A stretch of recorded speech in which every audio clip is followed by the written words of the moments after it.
You cannot work your way into financial freedom the way you were taught. And here is the part nobody wants to say out loud. The rules that keep you busy are not the rules that create wealth. In 2026, you are not just behind. You are being outcompeted by automation, outpriced by landlords, and outinvested by people who barely have to try. This is not a personal failure, it is a design. This is not financial advice. This is financial education, based on how money actually moves through systems, not how feel-good speeches want you to believe it works. Let me explain what the rich do quietly, because it is not what most people imagine. Most people think rich behavior looks like luxury, big speeches, and hustle culture. In reality, the richest people you will ever meet usually look calm. They are busy, yes, but not in the way you are busy. They are busy building leverage, building optionality, and building a machine that pays them even when they are doing nothing you would call productive. And while you are doing everything right, time keeps stealing from you. In the last few years, wages have struggled against housing, insurance, food, and energy. Even when headline inflation cools, the damage to purchasing power does not reverse. Your salary buys less than it did in the late 2010s, and your rent, your mortgage, and your insurance bills keep eating first. Meanwhile, the stock market can hit new highs, and a part of you wonders how reality can be so disconnected. It is disconnected on purpose. Now you might be thinking, okay, so what is the difference? What exactly separates people who struggle from people who compound? What is the specific mechanism? And why does it feel like the gap keeps widening even when you work harder? You are about to get the ugly answer. But first, you need the frame. The core difference is not motivation, it is not discipline. It is not that one group deserves it more. The core difference is how each group thinks about money, and what each group does with time and risk. The poor treat money like a paycheck. The rich treat money like fuel for a system. Here is a harsh starting point. Your job is not an asset. Your paycheck is not a wealth-building engine. Your labor is an input, and inputs are easy to replace. In 2026, this replacement is happening faster than most people can emotionally process because the threat is not only outsourcing anymore, it is artificial intelligence. If you think the only jobs being automated are low-skill tasks, you are late. Companies are already using AI to rewrite code, generate marketing copy, draft customer support responses, summarize legal documents, and automate reporting. The learn-to-code advice from the early 20s era now feels like a cruel joke because AI can code better than most new hires who spent months building portfolios. So if your main plan is employment income, you are not investing, you are renting stability from someone else. And that is where the dark truth begins. People want to believe that effort is the path. But effort without ownership is just a slower way to stay trapped. Picture a 32-year-old nurse named David. He works nights in a hospital because overtime is the only reason he can keep his head above water. He is smart, reliable, and exhausted. Every December he tells himself he will save more. Every January he says he will cut subscriptions and start eating at home. Then a rate increase hits his insurance and his rent renews at a higher number, and suddenly his savings plan is just a delay. David does everything you are supposed to do. He works, he tries to be responsible, he avoids scams, he even budgets, but budgeting is not an engine. Budgeting is a holding pattern when the real mechanism is being decided somewhere else. David is not failing because he is lazy. He is failing because his labor is competing with machines, and because his expenses are indexed to costs he does not control, and in the background someone else is using interest rates and markets to buy assets that do control their future. Now notice what happens when people talk about wealth. Most conversations focus on earnings, but the rich focus on leverage. They borrow when it is cheap, they buy when it is rational, and they invest in things that keep producing even when their schedules change. That sounds like investing, but it is deeper than that. It is a worldview. The poor see money as something you earn and then spend. The rich see money as something you allocate to systems that generate more money, often with other people's time and other people's capital. And here is where the story gets truly ugly. If you have never learned how to invest, you will spend your entire life learning the wrong skills. You will get better at producing value for someone else. You will get promoted inside someone else's empire. Then the day comes when the empire changes its software, restructures, automates, or simply decides your role is no longer worth the cost. Your experience does not protect you from a system. It only makes you expensive to replace. Now you might say, but the rich also work. They hustle, they grind. Yes, they work, but they work on leverage and on control. Their effort is focused on building an asset base, not just selling hours for a paycheck. And there is a reason why you never hear this clearly in school, and why most content online sells a dream instead of a mechanism. In 2026, social media is full of people showing you passive income. They call it freedom. They show their cars, their apartments, their sponsored vacations. But if you zoom in on the numbers, most of them are not passive investors. They are creators selling attention, and you are paying for the lifestyle through watch time, ads, and affiliate links. Meanwhile, the average creator is not making meaningful money. The creator economy illusion is brutal. You are not building a stable wealth plan when most months are zero. You are doing a performance, and the performance is funded by a platform that can change its algorithm overnight. That is not freedom. That is volatility with better lighting. So, what do the rich do differently? They do something boring and strategic. They build a mind that can allocate capital without panic. They build a skill set that turns opportunity into cash flow. And they build a system that does not require them to be lucky forever. Now, I want to take you into the first mechanism, because this is where people usually get stuck. They treat investing like it is a financial product. It is not. Investing at the deepest level is investing in your thinking. All investments end up feeding the mind that decides them. Let me make it concrete. Imagine I give you $10 billion to invest. You are required to produce more than a 10% annual return. If you fail, you owe me $20 billion. Do you accept the deal? Of course you do not. Not because you are incapable, but because you do not know what to buy, you do not know how to measure risk, and you do not know how to survive drawdowns. Now here is the uncomfortable translation. You do not actually know how to invest because you do not know how to think under uncertainty.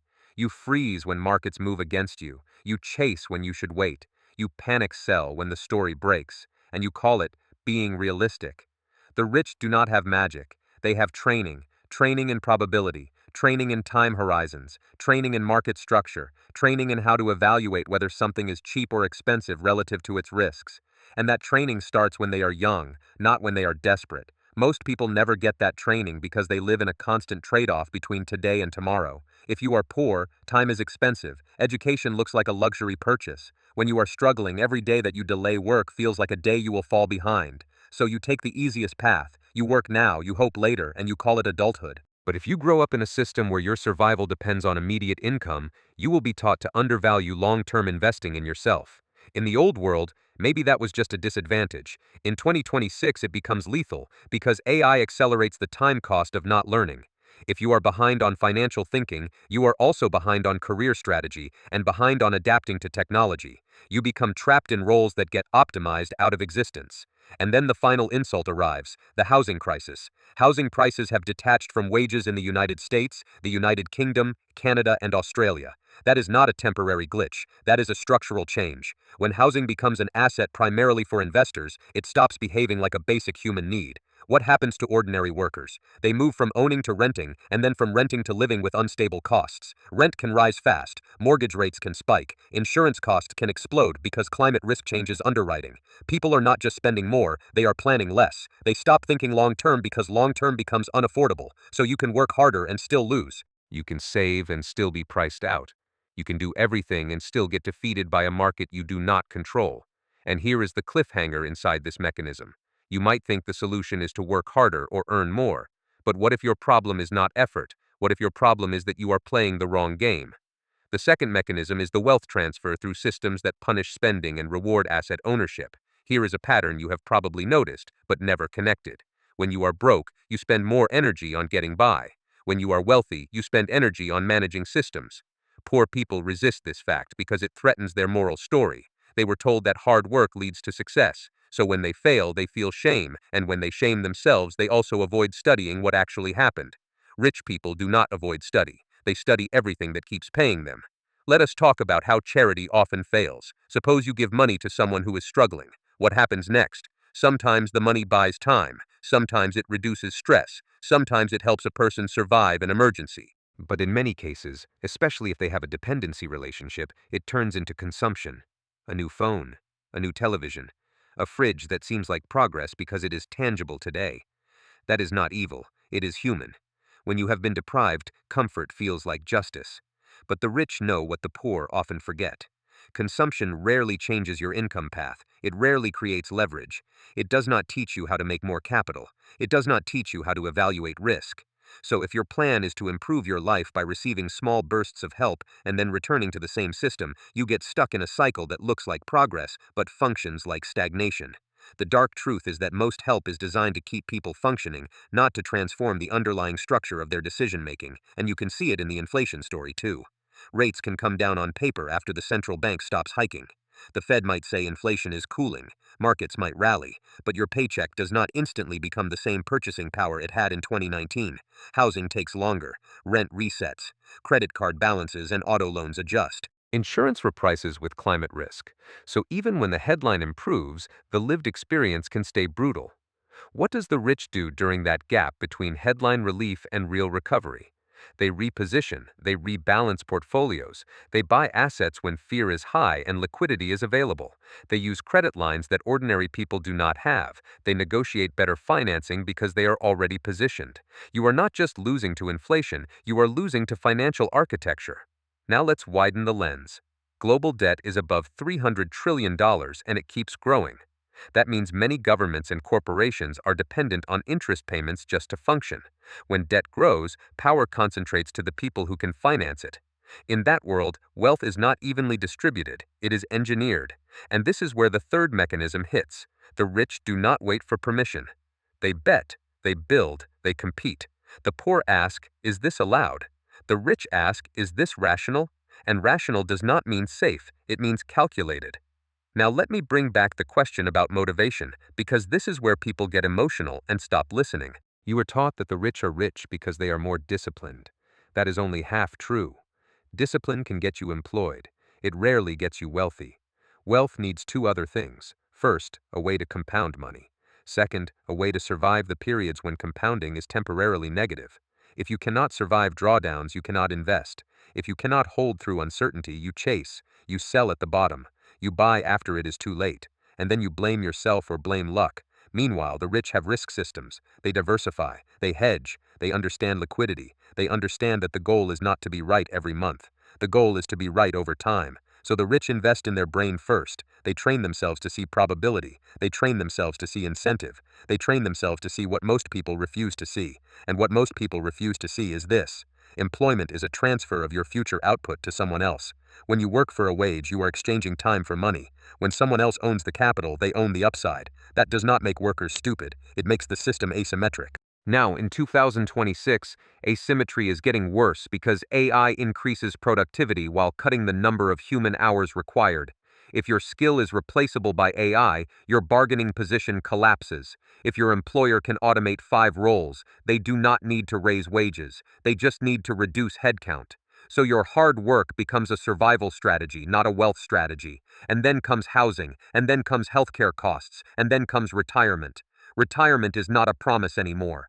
In the United States and Europe, pension systems are strained. Social Security is running into demographic math that nobody can charm away. Retirement ages keep getting pushed back because there are fewer workers supporting more retirees. This is why the rich think differently. They do not plan for retirement. They plan for financial independence where the timeline is controlled by assets, not by government formulas. The poor plan for retirement like it is a wall clock. The rich treat it like a bargaining table. Now here is the cliffhanger. You might be waiting for me to say, so what should you do? But before I tell you how people actually start building wealth, I need to destroy one more illusion. The illusion is that rich people got rich by working alone, reading books, and being special.